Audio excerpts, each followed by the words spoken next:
Kia ora, welcome to Central News for Thursday the 29th of May. I'm Hilary Entwistle. Waikato Regional Council has agreed to fund the National Bovine Tuberculosis Eradication Program for one more year at the existing level of $650,000. The decision was based on 41 submissions to the 2014-15 draft annual plan on whether to continue funding the regional share of the National TB program. Of those, 23 did not support the Council's proposal to stop collecting funds from rural ratepayers on behalf of TB-Free New Zealand. 17 submitters supported stopping regional funding.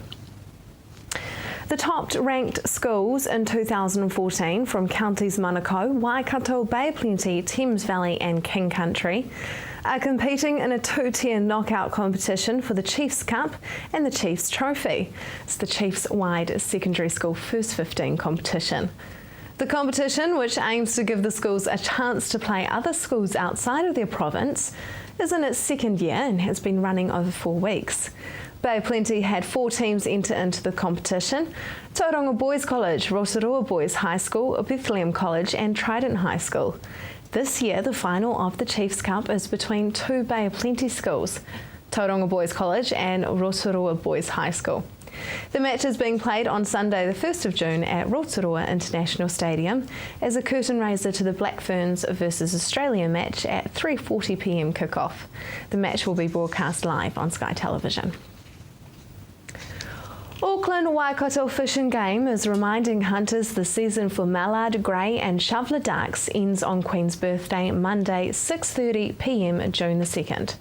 Northern Game Bird Manager John Dyer says that last year several hunters risked $5,000 fines by shooting at mallard after the season had ended.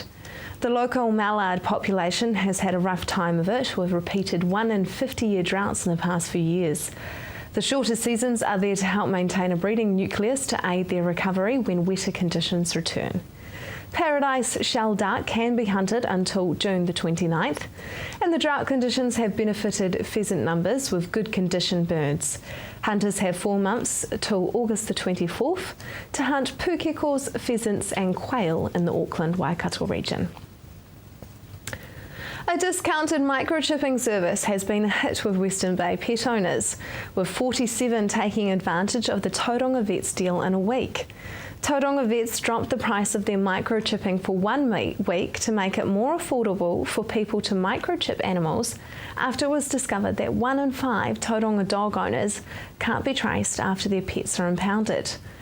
Tauranga Vets owner Dr. David McDonnell says the discount was offered to fill an important community need, and he's thrilled it was taken up by so many pet lovers. Now for the marine forecast for Friday. West Coast, Raglan, southwest swell becoming moderate Friday. Easing Saturday, your high tide is at 10:59 a.m. Heading over the hills to the east coast, Bay of Plenty becoming southeast 15 knots during the morning. Morning rain, then fine. The high tide in Tauranga is 8:08 a.m. Just ahead, the Festival of the Arts in Te Aroha.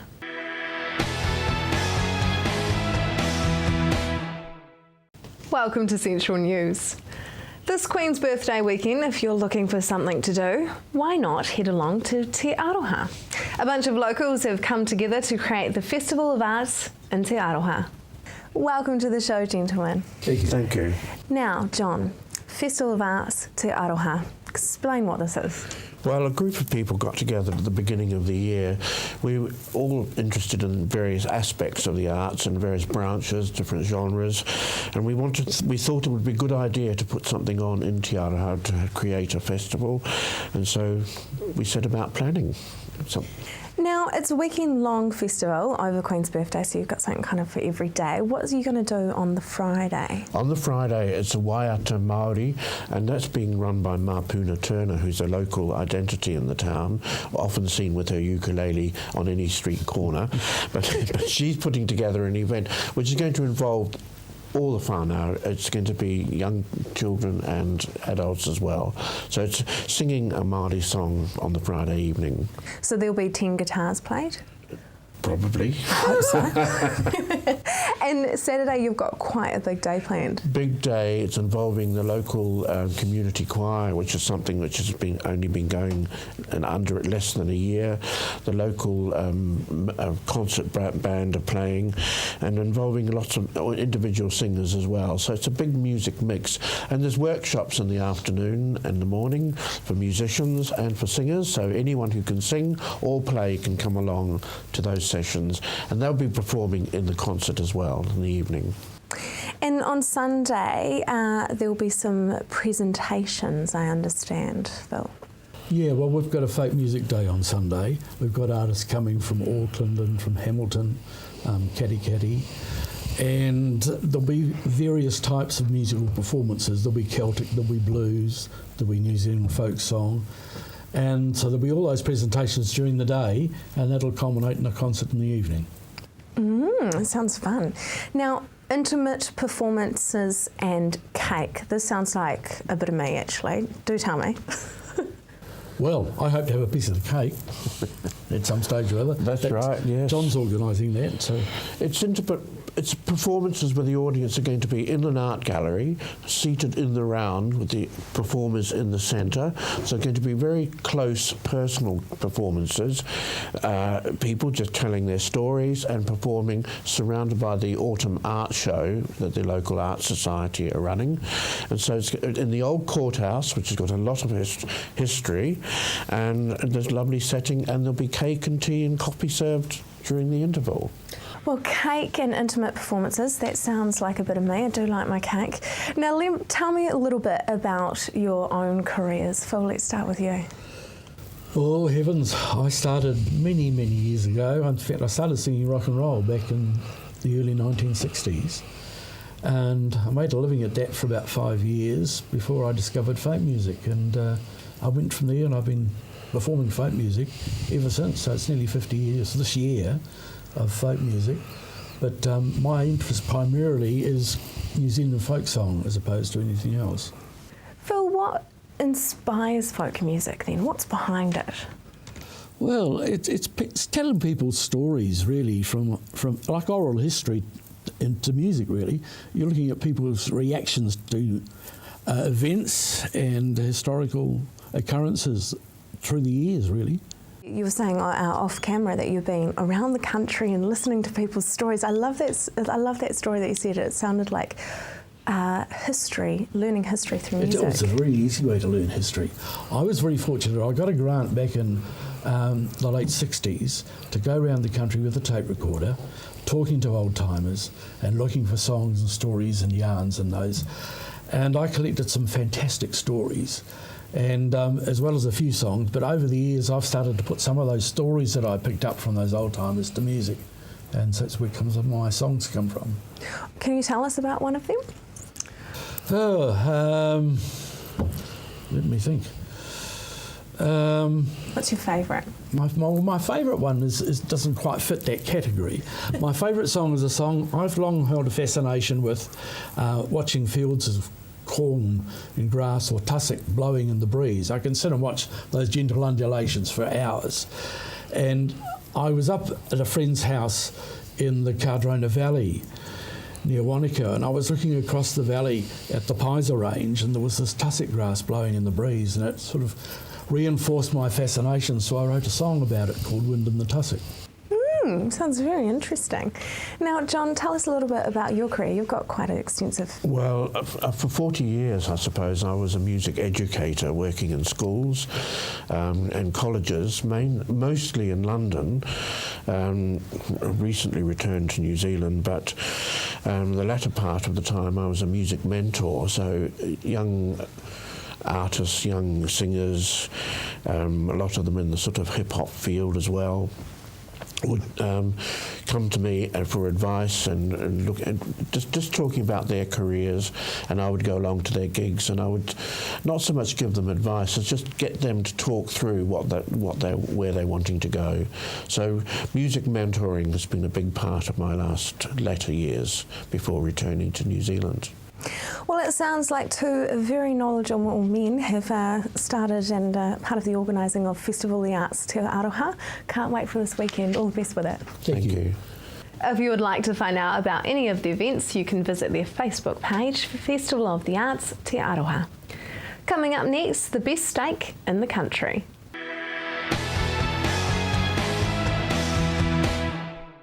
Welcome back. Cambridge farmer Colin Brown can rest assured that the steak he produces is the best in the country after beating 19 finalists to be named Grand Champion at the 2014 Beef and Lamb New Zealand Steak of Origin competition. He spoke with Anne-Marie about the win and what it means for his business.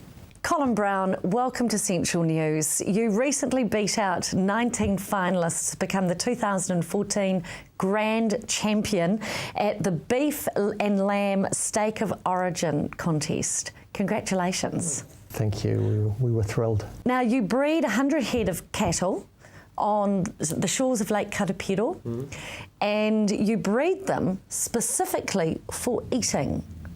Yes, we're different from most other farmers. Meat processors pay farmers by weight. Our customers pay us by quality, obviously, so we're very focused on having the best eating experience that you can get. Clearly, you have achieved that. You've been entering these competitions for about the last 6 years. You've got into the semi-finals for the last 5, and then this year, bam, you win. You're doing something right. It shows consistency, yes. and that's exciting for us. A breeding program takes a long time. You know, it's 2 steps forward and 1 step back. So it's nice to get the recognition, and not just for our customers, but for our program to know that we're on the right track. You concentrate on 3 breeds: the Angus, the Piedmontese, and the Wagyu. Yep. How do you go about doing the whole genetic breeding, scientific, the whole thing? Most of what we focus on is our Angus breeding. Right. So we're trying to get very special Angus cattle for eating quality, for high marbling, high eye muscle area, lovely carcasses, and then we crossbreed with Piedmontese and with Wagyu. And why specifically those breeds? Piedmontese have a unique tenderness gene. They're genetically the most tender. They're genetically the healthiest of all the animals. They have less cholesterol than fish in their pure form. And of course, Wagyu is the ultimate, the most expensive beef in the world for the very high marbling. Yeah. Now, you've also branched out recently into gourmet pies using your award-winning meat. Tell me about this. Well, again, we think that's pretty unique to have pies that you know where the meats come from, that you know that it's award-winning, and that there's some pretty cool recipes in there as well. So tell me about the flavours of pies we can get. Well, we've got the traditional, good old New Zealand chunky steak and mince. We then have like a mince and cheese or a steak and cheese, but we use aged Gouda with the meat. And then we try a little bit more adventurous. We Argentinian with all the flavours of the Pampas, but without all the chorizo heat. Okay. And then my favourite is the Italian beef and gorgonzola blue cheese, which is beautiful. That sounds divine. How do people order these? It's all available online at lakefarmpies.co.nz. And the same with the beef, your meat packs, they're all online. This isn't something you can go into the dairy or the supermarket and get. No, it's specifically on and exclusively online, and we only ship once a month. Does that keep your costs down to the end user? We think so. Our prices of our beef are no more expensive than the supermarkets. We think the quality is pretty cool. Clearly, the quality is pretty good. If you've just been named 2014 Grand Champion, what do you think your point of difference is? The eating quality. I mean, it's got to be the eating quality. So there's all sorts of things that we try and do to do that. There's an expression, breeding and feeding. Like obviously the genetics are important, but also the process of how they're fed, that we make sure that they're always on a continuous growth path, that they never go back into store condition. The environment's incredibly important. We, above anything else, the ethical side of how we look after our cattle is the most important thing for us. They're not here for a long time. We want their lives to be You mentioned to me that you also breed for docility. Tell me about that. It's an awful expression. A happy cow is a tasty cow. But we think like it being in a very relaxed environment is important. As I say, the ethical side of what we do is incredibly important to us, and we want their lives to be cool. So if genetically they're a relaxed group anyway, it's just so much happier for everyone. My dad used to say a calm cow in the shed gave more milk, so I guess that's a similar philosophy. Absolutely. Every one of our cows have got their own name, and we talk to them and call them by their names. And I think that's all part of the process. And what was the name of the animal that won the big award? We better give him some kudos. Yeah, his name was Haki, which is Maori for John or Jack. So he was actually named after one of my in-laws, and his mother was Henny. So there you go. Fantastic. Congratulations once again, and Lake Farm Beef is clearly doing great things and flying under the radar for a wee while, but not anymore. Your name is out there. Are you going to keep entering these competitions? Yeah, absolutely. It's a fantastic event. Just to be a semi-finalist is, and we got 3 out of 4 through this year, is fantastic. Just over the moon. Well done. You're absolutely world class. Well done. Thank you. For more details, go to lakefarmbeef.co.nz. Just ahead, Urban Dance Project.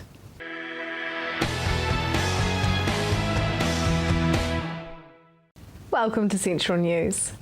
This weekend, some of the country's best hip-hop dancers will show off their moves in Tauranga for Project, the National Youth Hip-Hop Dance Competition.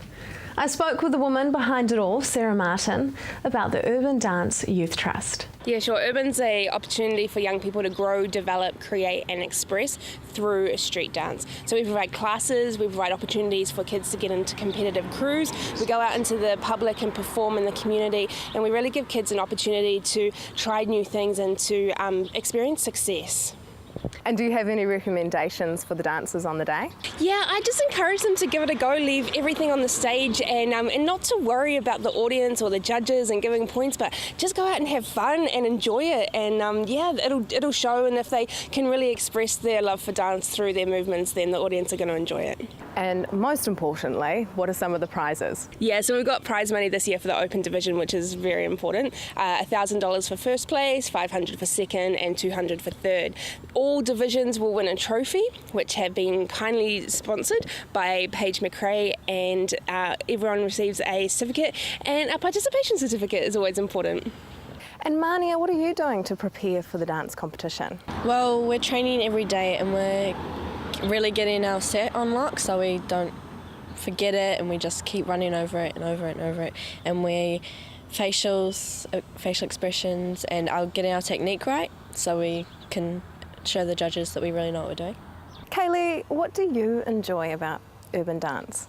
I enjoy performing on the stage, and I love urban because it's like a big family.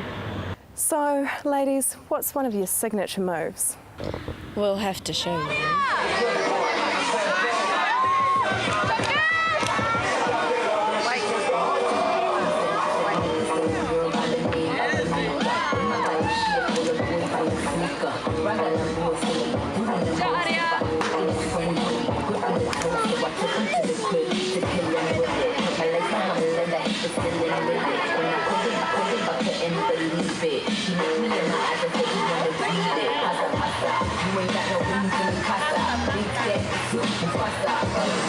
The competition is being held on Saturday the 31st of May and Sunday the 1st of June at Bethlehem College Performing Arts Centre. You can visit urbandance.org.nz to find out more. Now for the weather for Friday, Hamilton rain clearing early with fine breaks and southerlies. Your expected high is 16 and an overnight low of 4. The rest of the Waikato rain clearing early morning and fine breaks developing. Southerlies as well. Paeroa you have 17 and 7. Matamata 14 and 6. Te Awamutu 16 and 4. And Tokoroa 13 and 4. Tauranga, morning rain starting to fine up with a few sunny breaks, and the wind turns to a southerly. Your expected high is 17 and an overnight low of 8.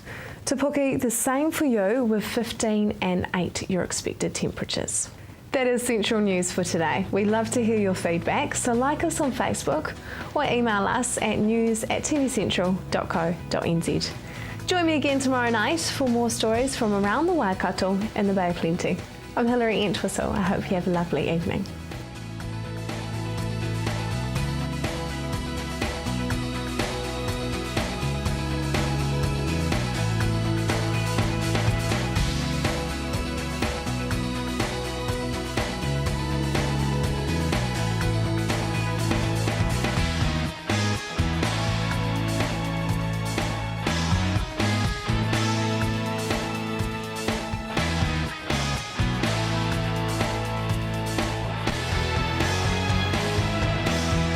This has been an Alpha Media production, a division of Television Media Group. Supporting local content so you can see more of New Zealand on air.